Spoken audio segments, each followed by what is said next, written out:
I don't have a lot of time to record, but I have plenty of time to map, to work on my computer, work on projects that are just for fun. And so Shattered Survival is released. It's out there. It's complete. I think. You got to play it and give me feedback and let me know, did I miss something fundamental? I know what I'm doing. I wish there was a way to remove that notice. That notice appears because I am using custom spawning rules and modifications to the different biomes. So we're jumping in to a fresh save. So this is what you would get by downloading the map. You're in the Shattered Survival, the Shattered Savannah. I think if you go this way, there are often horses. The water's updating. You might have seen little poofs, flashes. Those are just silverfish that spawned, but it's daytime, I think. So they were going, back into the stone. Going into the stone. Are they too far to render? I'm not sure. I think if you go this way, there's something else going on. What is that? Green grass? I bet if we pressed, let's see if I can remember this, F3 and T to reload the textures.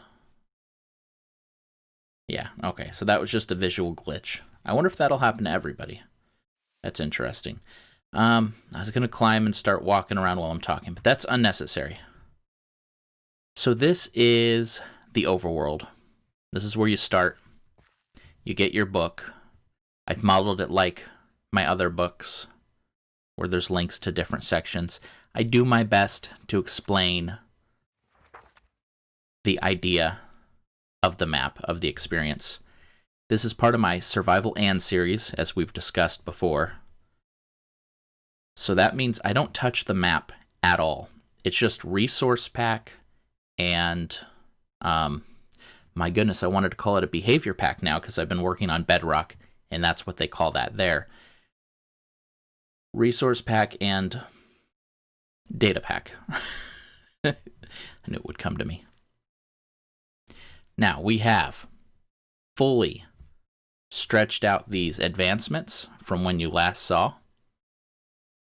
Got very similar what was here before on the first tab. Very similar to what was here on the second tab. I'm wondering if I had the third tab or not. But this is thriving. So you got to escape the overworld, survive the underworld, thrive in the underworld. And I could call it surviving the Nether, I suppose. But overworld, underworld, I like the play of those two words. So it's interesting. Place a crafted spawner. I think that will be one of the more interesting aspects of this experience, is that you can craft the spawners now. Then I have a bestiary, and I split this up the way that I wish I had done Beastmaster if I'd thought about it a little bit longer, where the creatures are based on where they are. And actually, let's see if we can just go knock out one of the, what do they call them? Silverfish, shattered crawlers. So we're going to just punch him. All the stones are going to come alive. That's wonderful. Come on. Come on. I just want to get you. I just want to get you. Okay. Okay. This isn't working. Because I don't want to take the time to play the actual map and make a proper tool. We're just going to have to do a pro game remove here.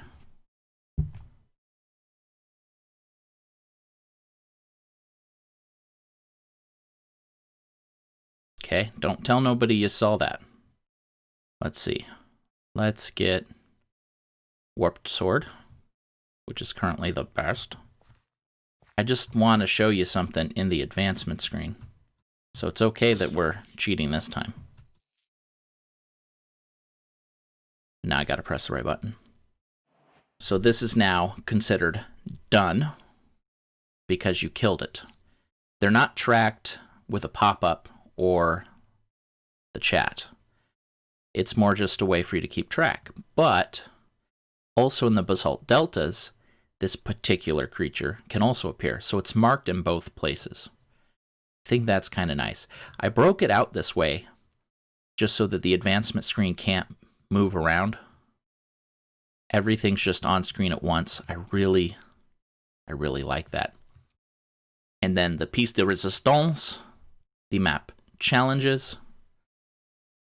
Complete all these to win. This is how you beat the map. Craft 24 aesthetically pleasing blocks. Why? Because reasons. I will tell you why. I wanted something stupid.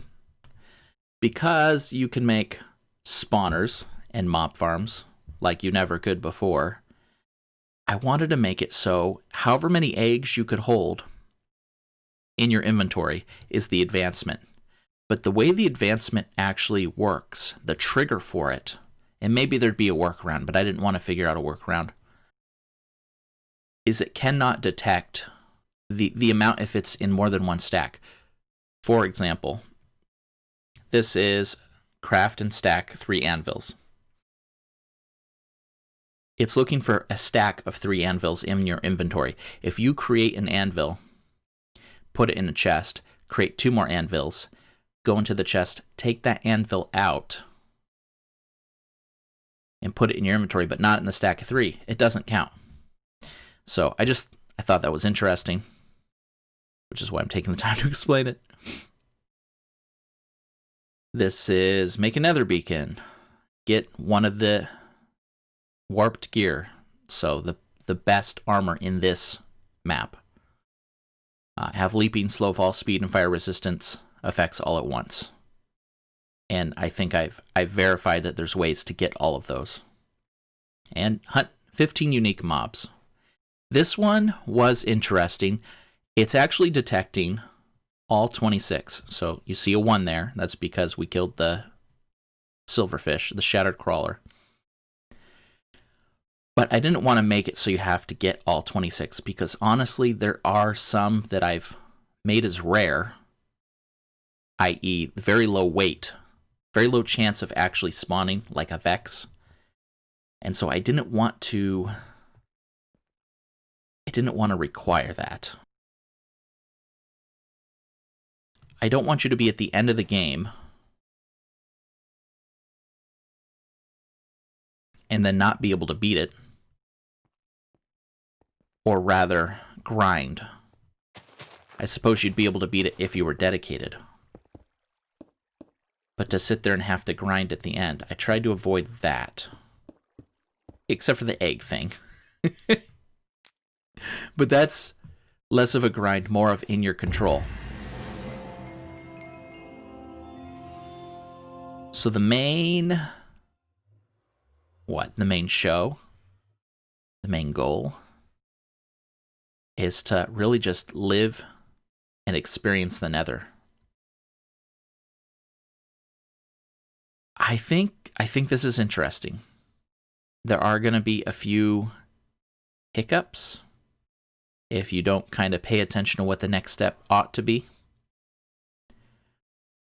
But I think if you pay close attention to these advancements, I believe they'll guide you in a good way. If you get stuck or don't understand something, on CurseForge, post a comment.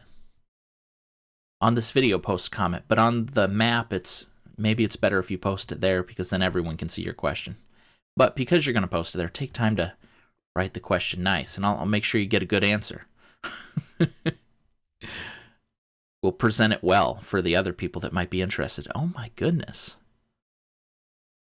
Now, the map you download is this same seed. So, what did we just learn? We just learned if you make a portal fairly close to the start, wherever the heck it just went, right there, there is some blaze guys here. And there's a spawner. Now, there's no guarantee that breaking this will give you everything you need to make a new one. But I'll just give you a free hint. I also added rules for Silk Touch. So if you take the time to get Silk Touch, you just can grab full spawners and move around the spawners you already have without any loss. If there are aspects of this map that you are specifically curious about, post about them below. If I get enough questions, I can make another video addressing those specific aspects of this map. I'm currently learning Bedrock, and it's quite interesting, although I don't feel like I'm at the space where I can share what I'm learning, just because I'm doing the basic stuff. I'm relearning a lot of stuff I already know in Java, because I got to convert it over to how Bedrock does it. Bedrock does things slightly differently. But you can expect future mapping with bRanN videos. And I don't know how much I'll be working on my Java maps, even though one of them I really want to update. But I got to focus on Bedrock right now. Please download the map. Take your time. Enjoy the experience. As a buddy pointed out to me, Survival and this map, the command block craft quest, they're not one and done. They're not quick experiences. They are settle in, play like you're playing Survival Minecraft, except the rules have changed. You don't just sit down, play Survival Minecraft, and beat the Ender Dragon, unless you're a mad lad. So give it a try. Take your time. Enjoy the experience. And let me know what you think.